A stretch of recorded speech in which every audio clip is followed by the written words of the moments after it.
आज ब्रेकफास्ट में मैंने खिचड़ी काठी रोल बनाया। एक्चुअली बात ये है कि मुझे ब्रेकफास्ट में तरह तरह की मौसमी सब्जियां डालकर दलिया बनाना बहुत पसंद है और इसके इंग्रेडिएंट्स में चेंज भी करती रहती हूँ। ऐसी बात नहीं है कि एक सा ही बनाती हूँ, लेकिन कभी कभी घर में लोग विद्रोह कर बैठते हैं कि नहीं दलिया नहीं खाना है। और फिर जब आप सब्जियां वगैरह काट के सारी तैयारी कर चुके हो तब तो और भी दिमाग काम नहीं करता है, फिर आखिर बने तो क्या बने। आज भी जब मैंने सारी सब्जियां कट कर ली और कई तरह की दलिया और दालों को मिक्स कर लिया तो आवाज आ रही है कि दलिया नहीं खाना। तो मैंने सोचा चलो आज इन्हीं सब चीजों से आज दलिया की जगह एक अनोखी चीज बनाकर खिलाऊंगी। कैप्शन में तो आपने देख ही लिया कि मैंने कितनी तरह की दाल और 2 तरह की दलिया के साथ साथ थोड़ा सा चावल भी मिक्स किया है। इन सारी चीजों को अच्छी तरह से धो करके मैंने थोड़ा सा पानी डाल करके रात में ही सोक कर दिया था, ताकि सुबह जब इसका दलिया बने तो अच्छी तरह से गल जाए। तो ऐसे में जब लोग दलिया खाने के लिए तैयार ही नहीं है तो बताइए अब मुझे क्या करना चाहिए। अब रात भर में ये दालें, दलिया और चावल अच्छी तरह से सोक हो गए हैं और आप देख रहे हैं कितनी अच्छी तरह से ये फूल भी गए हैं। तो मुझे अचानक ध्यान आया कि चलो इसे पीस लेती हूँ। ये सारी चीजें फूल कर काफी ज्यादा हो गई है ना, तो मिक्सी के जार में ग्राइंड करने के लिए इसे कई बार पलटना पड़ता, निकालना पड़ता। तो मैं हैंड ब्लेंडर से इसे इसी बोल में ही ग्राइंड कर लेती हूँ। वैसे जब भी मैं कोई दालें या ऐसी कोई चीज ओवरनाइट सोक करती हूँ तो हमेशा उसे धोकर साफ पानी में ही सोक करती हूँ। ये रात भर के भिगोए हुए पानी में दालों के और अनाज के सारे गुण समा जाते हैं, उसे फेंकना नहीं चाहिए। तो इसलिए इन चीजों को मैं इसी पानी में ग्राइंड करूंगी। ग्राइंड करने से पहले अगर आप लहसुन खाते हो तो इसमें थोड़ा सा लहसुन डाल दीजिए, 2-3 हरी मिर्चें डाल दीजिए, एक छोटा सा अदरक का टुकड़ा डाल दीजिए और इन सारी चीजों को ग्राइंड करते हुए एक अच्छा सा फाइन पेस्ट बना लीजिए। आप चाहें तो इसे मिक्सी की जार में 2-3 बैचेस में डाल के भी ग्राइंड कर सकते हैं। आपको जैसे आसान लगे वैसे कर लीजिए और इस बैटर को ढककर थोड़ी देर के लिए एक साइड रख दीजिए। अब इधर देखिए मैंने सब्जियों के लिए क्या तैयारी की है। ये थोड़े से सोया चंक्स मैंने सुबह भिगोए थे।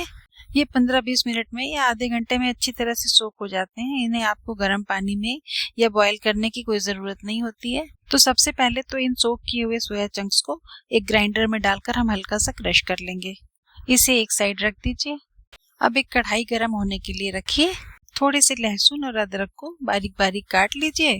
कढ़ाई में थोड़ा सरसों का तेल डालिए।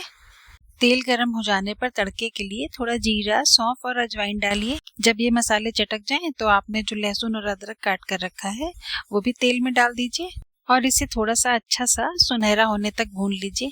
ये काम आप धीमी धीमी आंच पर करिएगा। तेज आंच पर क्या होगा, लहसुन तुरंत जल जाएंगे और इनमें सौंधापन नहीं आएगा। तो बस इसी बीच में हम सारी सब्जियां काटते चलेंगे और कढ़ाई में गरम तेल में ऐड करते चलेंगे। पहले से काट कर रखने से क्या फायदा है, अलग से टाइम देना पड़ता है और फिर जब एक एक करके सब्जियां फ्राई होती हैं तो आप उन्हें खड़े होकर के देखते रहिए। तो जब इस तरह के काम करने होते हैं ना तो मैं सब्जियां छील कर धोकर रख लेती हूँ और फिर जिस सीक्वेंस में उन्हें डालना होता है उसी सीक्वेंस में काटती रहती हूँ और एक एक करके डालती रहती हूँ। ऐसे टाइम पर ये स्ट्रिंग चॉपर बहुत काम आता है। इसमें सबसे पहले मैंने प्याज को बारीक काट कर ऐड कर दिया है और जब प्याज हल्का सा सौते हो गया तो ये जो हमने सोया चंक्स को ग्राइंड करके रखा था ना उसको इसमें ऐड कर देंगे। जब तक ये धीमी आंच पर हल्के हल्के फ्राई होता रहेगा तब तक इसी स्ट्रिंग चॉपर में एक गाजर को हम छोटे छोटे टुकड़ों में काट लेते हैं। आप चाहें तो इसे चॉपिंग बोर्ड पर भी छोटे छोटे टुकड़ों में काट सकते हैं या फिर ग्रेट भी कर सकते हैं, आपको जो ठीक लगे। इसी गाजर के साथ यहाँ पर हम एक कैप्सिकम भी डाल देंगे। बीज निकाल दीजिएगा, बीज नुकसान ही करते हैं, इनको डालने से कोई फायदा नहीं है।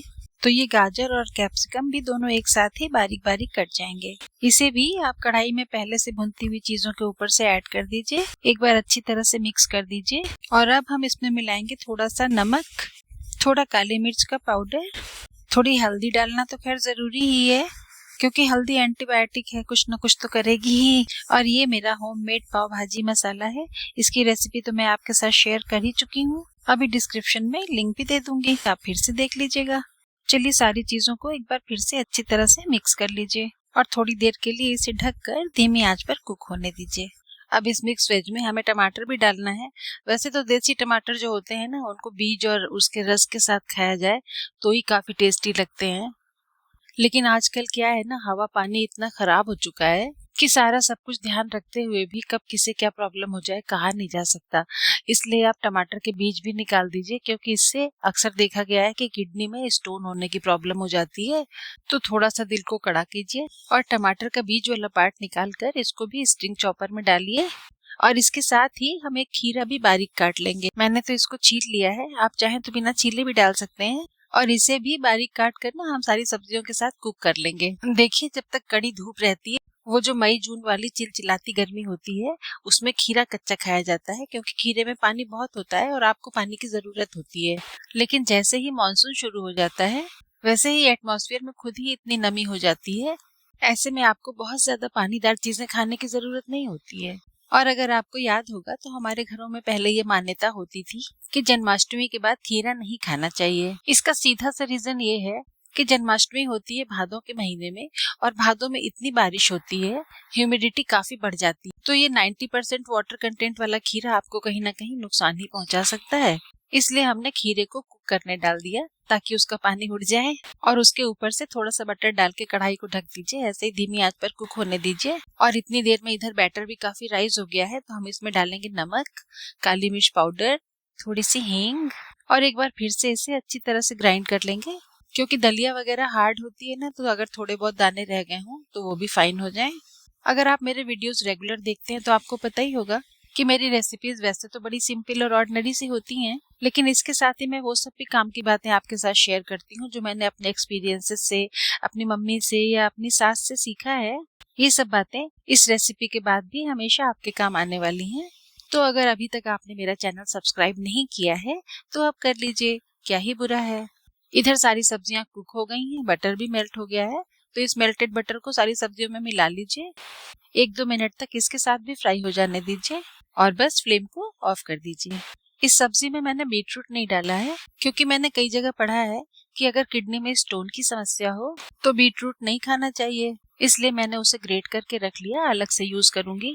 अब मैं आपको एक टिप और बताने जा रही हूँ कि अगर आप नॉनस्टिक तवे की जगह लोहे का तवा यूज करना चाहते हैं तो पहले उसे फ्लेम पर रखकर काफी अच्छी तरह गर्म हो जाने दीजिए, और तब उसके बाद उस पर ऑयल लगाकर इसी तरह ब्रश से या स्पैचुला से फैला दीजिए। जब ऑयल में से धुआं उठने लगे तब फ्लेम को लो करिए और ऑयल को किसी टिश्यू से या कपड़े से अच्छी तरह से पोंछ करके यूज करिए, तो आपका सिंपल तवा भी बिल्कुल नॉनस्टिक तवे की तरह बिहेव करने लगेगा और आपको नॉनस्टिक तवे की कोई जरूरत नहीं रह जाएगी।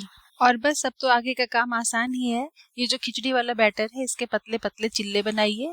जब तक ये गीला है तभी तक आप इसको जितना स्प्रेड कर पाए कर दीजिए, वरना बाद में ये तवे से उठने लगता है। फ्लेम लो करके तवे पर ही इसको 2 मिनट के लिए ढक दीजिए, ताकि इसमें जो ग्रेन्स और सीरियल्स वगैरह हैं वो अच्छी तरह से पक जाएं। अब मुझे इस पर ग्रेटेड चीज डालनी थी, लेकिन आज मेरे पास चीज क्यूब्स नहीं है, तो ये जो चीज स्लाइस है ना, इसी को मैं छोटे छोटे टुकड़ों में काट कर आज इसी से काम चलाऊंगी। तो ये खिचड़ी वाले चिल्ले का ढक्कन खोलिए। देखिए, स्टीम की वजह से काफी अच्छी तरह से कुक किया हुआ दिख रहा है। अब हमने जो कढ़ाई में मिक्स वेज बनाई है वो थोड़ी सी इसके ऊपर फैला दीजिए। इसके ऊपर ग्रेट किया हुआ बीटरूट डालिए। अगर घर में किसी को स्टोन की टेंडेंसी है तो फिर बीटरूट मत डालिएगा। मिक्स वेज में मैं हरी धनिया डालना भूल गई थी, तो इसके ऊपर से ही डाल दे रही हूँ। और ये जो चीज के टुकड़े काट कर रखे हैं वो भी थोड़े थोड़े इसके ऊपर से स्प्रेड कर दे रही हूँ। और इस खिचड़ी के चिल्ले को आप दोनों साइड से रोल कर दीजिए, तो ये आपका खिचड़ी काठी रोल तैयार हो गया। इसको 1-2 बार फ्लिप करके अच्छी तरह से सेक लीजिए। प्लेटों में निकालिए और बस फटाफट खिला डालिए। ये खाने में इतना ज्यादा टेस्टी है कि ना आपको किसी को बताने की जरूरत है और ना कोई पूछेगा कि ये आपका काठी रोल खिचड़ी से बना हुआ है।